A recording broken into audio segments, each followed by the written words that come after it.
अस्मद्गुरुभ्यो नमः।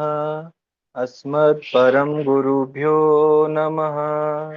अस्मत्सर्वगुरुभ्यो नमः। श्री राधा कृष्णाभ्यां नमः। श्रीमते रामानुजाय नमः। लंबोदरम परमसुन्दरमेकदन्तम् पीताम्बरं त्रिनयनं परमं पवित्रम् उदद्दिवाकरनिभोज्वलकान्तिकान्तम् विघ्नेश्वरं सकलविघ्नहरणं नमामि। शरीरं स्वरूपं ततो वा कलत्रं यशश्चारुचित्रं धनं मेरुतुल्यम्। मनश्चैन लग्नं श्रीगुरुरङ्घ्रिपद्मे ततः किं ततः किं ततः किं ततः किम्। नारायणं नमस्कृत्यं नरं चैव नरोत्तमं देवीं सरस्वतीं व्यासं ततो जयमुदीरयेत्। श्रीकृष्ण त्वदीयपदपङ्कजपञ्जरान्ते अद्यैव मे विशतु मानसराजहंसः। प्राणपयान समये कफवातपित्ते कण्ठावरोधं विधौ स्मरणं कुतस्थे।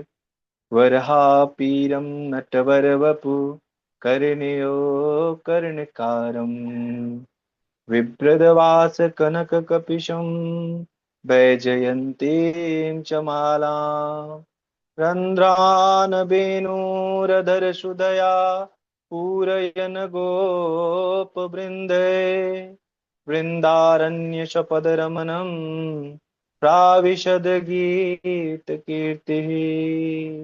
रामाय रामभद्राय रामचन्द्राय वेदसे श्रीरघुनाथ नाथाय सीताय पतये नमः।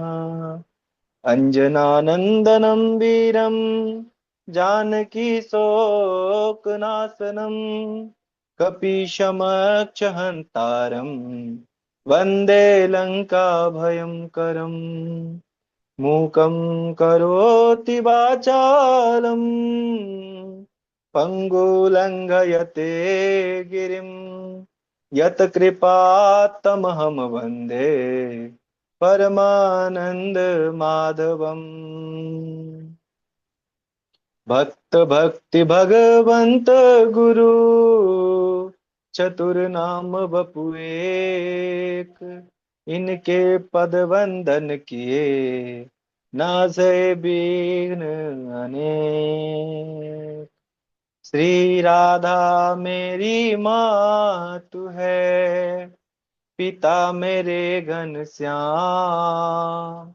इन दोनों के चरणों में दास का कोटि कोटि प्रणाम। बोलिए भागवत पुराण की जय।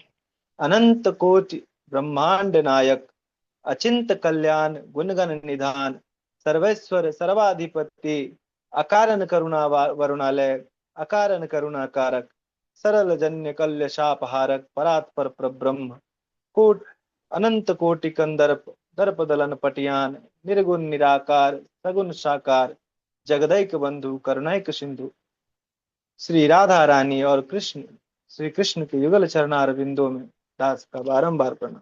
आप सभी भगवत भक्त कथा अनुरागी भक्तिमाय बंधु, आप सभी को सिया राम मैं जानकर दास नरोत्तम प्रणाम करता है। सिया राम मैं सब जग जानी, करहूं प्रणाम जोर जुग पानी। भगवान के पावन चरित्र का, भगवान के पावन कथा का श्रवण करना चाहिए। श्रवण करने से भक्ति उमड़ती है, भक्ति बढ़ती है।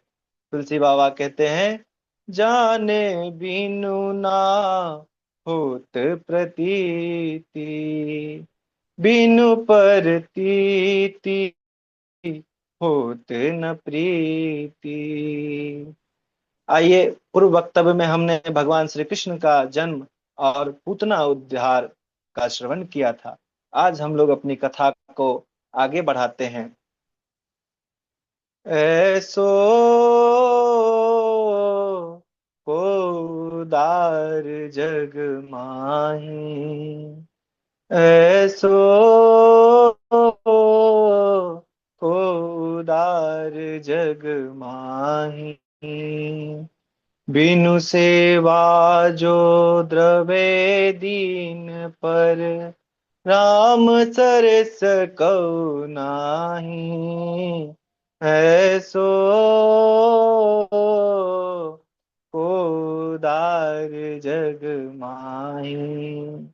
बोलिए श्यावर रामचंद्र की जय।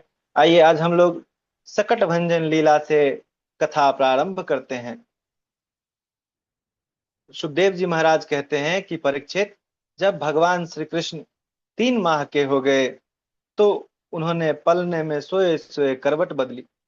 अब उन्होंने जो करवट लिया वो इतने प्रशंसा की, इतनी खुशी की बात हो गई कि मैया यशोदा सभी गोप गोपियों को बुला करके कहने लगी कि आज लल्ला करवट लियो है, आज करवट उत्सव मनाया जाएगा। करवट उत्सव करने के लिए मैया सभी गोप गोपियों को एकत्रित कर लेती है, ब्राह्मणों से स्वस्ति वाचन कराती है, कन्हैया को नए नए अच्छे अच्छे वस्त्र पहनाती है, अच्छे अच्छे पकवान बनाती हैं। गोप गोपियां आकर के बधैया मांगती हैं। मैया कन्हैया को अच्छे से तैयार कर अपने गोद में रखी हुई हैं। कन्हैया की झपकी लगती है, नींद आने लगती है। मैया सोचती है कि कन्हैया को सुला देते हैं, फिर एकदम नाच गान उत्सव किया जाएगा।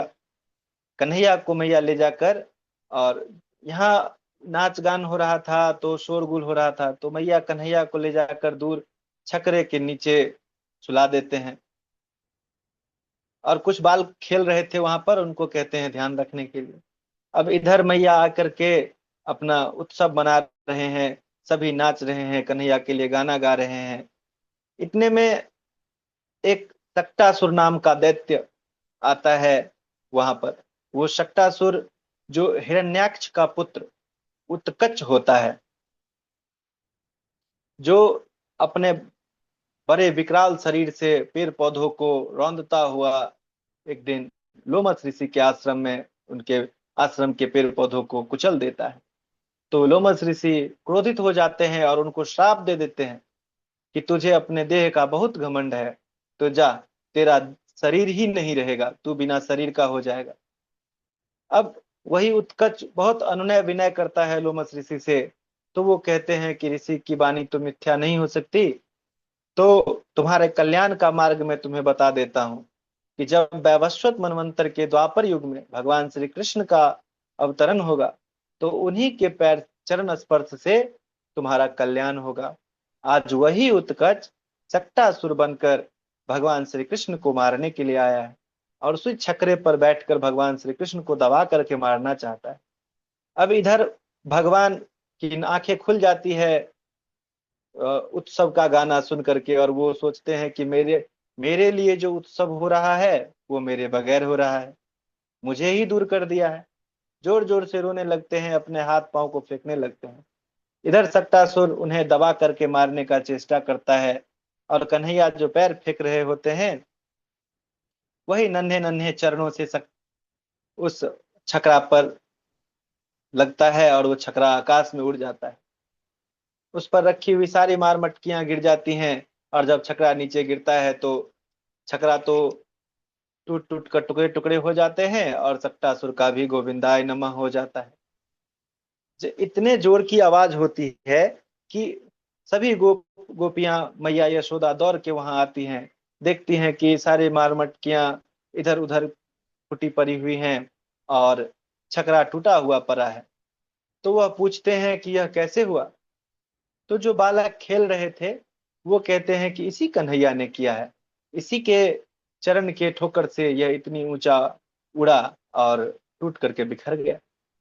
लेकिन उस बात पर कोई विश्वास नहीं करते हैं, क्योंकि एक नन्हे से बालक के चरण के ठोकर से एक छकरा बैलगाड़ी पूरा का पूरा गिर जाए, हवा में उड़ के गिरे, ऐसा संभव नहीं है, क्योंकि वे लोग कृष्ण के, भगवान कृष्ण के ऐश्वर्य को, उनकी शक्ति को, उनकी महिमा को जानते नहीं थे।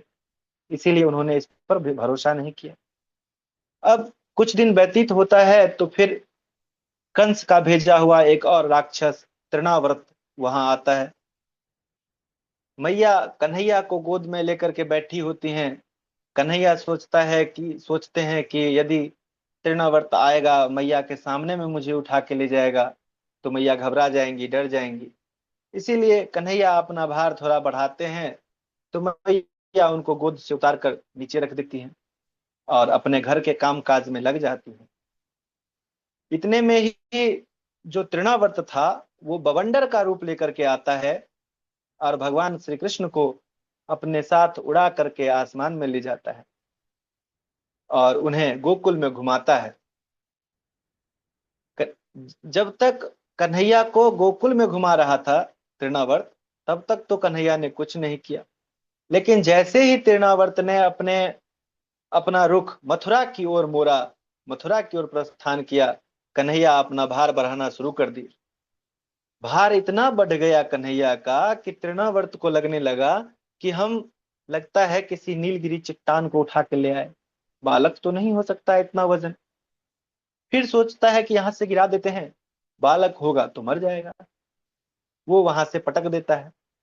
कन्हैया गिरते गिरते उनका गला पकड़ लेते हैं और गला पकड़ के ऐसे दबा देते हैं कि उसकी आंखें बाहर आ जाती हैं, प्राण पखेरु उड़ जाता है और धड़ाम से जमीन पर गिरता है, धरती पर।